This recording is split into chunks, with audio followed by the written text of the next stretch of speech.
시는 깨어났는데 야광빛이 막 눈에서 돌아다니면서 제가 눈을 떠서 내가 왜 눈을 떴지? 약을 먹었는데 여기가 지금 그러면 딴 세상인가? 그리고 일어나려고 이렇게 하는데 몸이 말을 안 듣면서 바닥 막 이 바닥으로 내려 쳐진 거예요.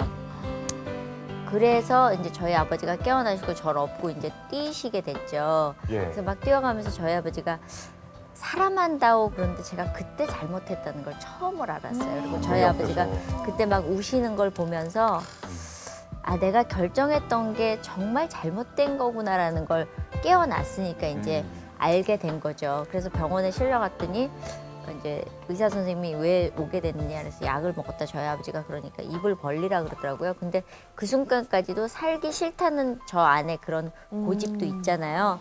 그래서 제가 입을 안 벌리겠다 그랬더니 이렇게 어중간하게 깨어나면 평생 신으로 살아 그러는 거예요. 그래서 얼렁 입을 벌렸어요. 다시 죽을 수 없다는 생각에. 그래서 이렇게 해놨는데 정말 그 약 알이 알갱이처럼 이렇게 연 걸리듯이 걸려갖고 쭉 따라 나오더라고요. 그리고 제가 3일을 자고 깨어났거든요. 그러니까 저는 그날 정말 죽지 않은 것에 대해서 감사하고요. 저희 연예인 아이들이 이렇게 죽으면 제가 죽는 것 같이 아픈 거예요. 네, 그래서 저는 그런 일들이 이제 그만 일어났으면 좋겠어요. 예. 그래요. 예. 아유 또 이성민 씨 얘기 들으니까 정말. 자. 자, 표준임 박사님의 처방전입니다. 자, 우울증도 자식에게 유전이 부모의 되나요? 우울증 자식에게 유전된다. 네, 유전성이 있는데 굉장히 강하진 않습니다. 네. 어느 정도냐면 남자는 평생 한 10%가 우울증 한 번씩은 경험을 합니다. 여자는 한 25% 정도가 경험을 해요. 그러면 가족 중에 우울증 환자가 있으면 내가 우울증에 걸릴 확률은 얼마나 되냐? 그러면 한 2배 내지 3배 정도 늘어납니다. 근데 아까 잠깐 말씀하신 우울증에도 있고 또 그게 또 자살로 연결되기도 하잖아요. 네. 이것도 어떻게 자녀에게 유전이 좀 사회적인 문제가 있는데 그러니까 자살도 유전된다는 근거들이 있기는 있습니다. 대표적인 게 뭐냐면 노인과 바다를 쓴 그 해밍웨이가 엽총으로 자살을 했습니다.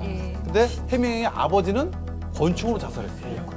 해밍웨이 형도 누나도 자살했어요. 그러니까 2대에 4명이 죽었습니다. 자살로. 그리고 해밍웨이의 손녀가 마고 해밍웨이라는 여배우가 있었습니다. 네. 옛날에 리스틱이라는 영화에 나온 배우인데 이 친구도 수면제를 먹고 자살했어요. 이 집안은 3대에 걸쳐서 5명이나 자살했습니다. 그러니까 이건 자살이 반드시 유전된다, 유전성이 굉장히 강하다라고 얘기를 할 수는 없으나 유전적인 경향은 있기는 있다라고 얘기를 하죠. 근데 더 놀라운 게 그 한 해 전 세계에서 80만 8천 명이 우울증으로 자살을 한다고 합니다. 한 해 80만 8천 명. 예, 근데 전 세계 교통사고 사망자가 85만 6천 명. 그러니까 맞먹는 숫자인 거예요. 그래서 최근 그 의료계에서는 우울증을 그 고혈압, 당뇨, 관절염, 요통 같은 그 만성 질환 장애보다 더 큰 질환으로 이제 받아들이고 있다고 해요. 그러니까 우울증 뭐 치료를 꼭 해야 하는 질병이라는 사실을 뭐 아시고 네. 우리 뭐 표진 가족 중에 우울증 환자가 있다고 내가 반드시 우울증에 걸리는 건 아닙니다. 너무 걱정하실 필요가 없고 그 걱정이 또 스트레스가 되고 다른 병을 또 유발시킬 수 있으니까 오늘 얘기 나온 것처럼 긍정적으로 사시는 게 더 좋습니다. 요즘은 우울증은 고혈압처럼 뇌에서 그런 행복을 느끼는 호르몬 자체가 낮기 때문에 사실은 약물 치료가 필요해요. 그러니까 정말 필요하다면 적극적인 약물 치료를 하는 것이 중요할 것 같아요. 약물 치료하면 8주면 10명 중에 8, 9명은 증상이 없어집니다. 와, 네, 그렇습니다. 8주면 증상이 없어집니다. 네, 알겠습니다. 지금 조그맣게 들으셨나요? 남편이 약이 될수 남편만 있는데. 잘해줘도 돼. 병원 안 가도 된다고. 그래요. 알겠습니다. 자, 제가 그때 왜 피부 시술하면서 나도 모르게 맞았던 게 프로포폴이더라 하면서 얘기를 했었잖아요. 근데요, 예. 저 그 방송하고요. 예. 정말 우울증 걸려 죽을 뻔했어요. 그 다음날 자고 일어났더니 이혜정 프로포폴 투약 시인 이렇게 막 방송에 기사가 계속 뜨는 거예요.